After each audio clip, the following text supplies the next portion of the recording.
இன்று ஒவ்வொரு வீடாக ஏறி ஏறி இறங்கி கொண்டிருக்கிறார்கள். ஏன் தெரியுமாமா?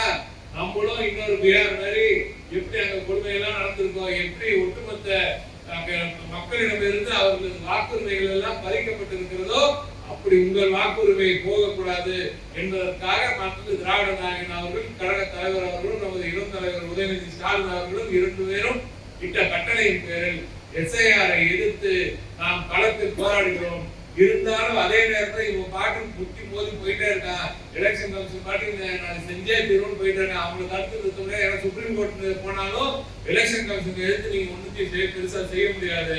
எனவே தான் நாம் அங்கே சட்ட போராட்டத்துல நாங்க எப்படி இருந்தாலும் ஒரு நம்பிக்கை வச்சு சுப்ரீம் கோர்ட் மேல நம்பிக்கை வச்சு போராடுகிறோம்.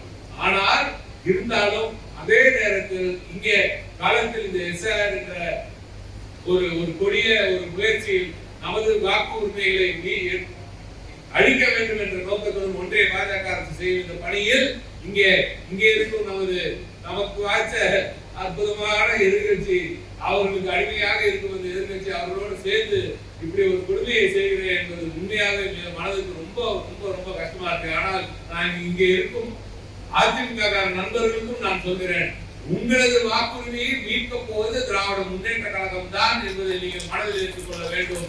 திமுக தொண்டர்கள் உங்களது வாக்குரிமையையும் சேர்த்து நிச்சயமாக மீட்டு தருவார்கள், காப்பாற்றி தருவார்கள். எனவே தயவு கூர்ந்து வீட்டுக்கு பதவி கொண்டு வந்து கொடுக்கும் போதும் அது சரியா ஃபில் பண்ணணும். அதற்கப்புறம் நீங்க பாட்டுக்கு 7ஆம் தானு அது பாட்டுக்கு எழுதி அமைச்சிடாதீங்க. எங்க தொண்டர்கள் எல்லா இடத்துலயும் வராங்க. நீங்க எந்த இயக்கத்தில் இருந்தாலும் பரவாயில்ல, தயவு கூர்ந்து மனசுல ஏற்றுக்கங்க.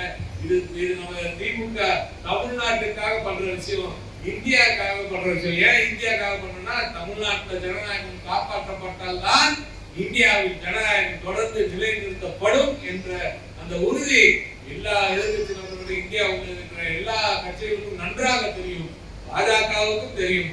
ஆகையால் தான் இங்கே நாம எப்படியாவது இந்த ஆட்சிக்கு ஏதாவது கலந்து உண்டாக்க வேண்டும் என்று துடிக்கிறார்கள். நமது முதலமைச்சர் அதை விடமாட்டார்.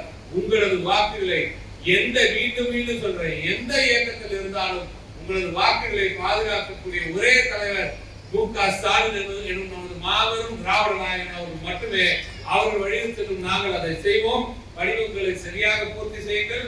முதற்கட்டமாக முடியாதுன்னா 9ஆம் தேதிக்கு அப்புறம் எல்லா வீட்டுக்கும் ஓலையாக்க போகலாம்.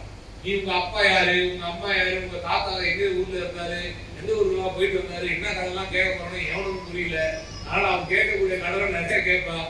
பயந்துறாங்க. உங்க கூட திராவிட முன்னேற்ற கழகம் என்று இந்த மகத்தான மக்கள் இயக்கம் இருக்கு.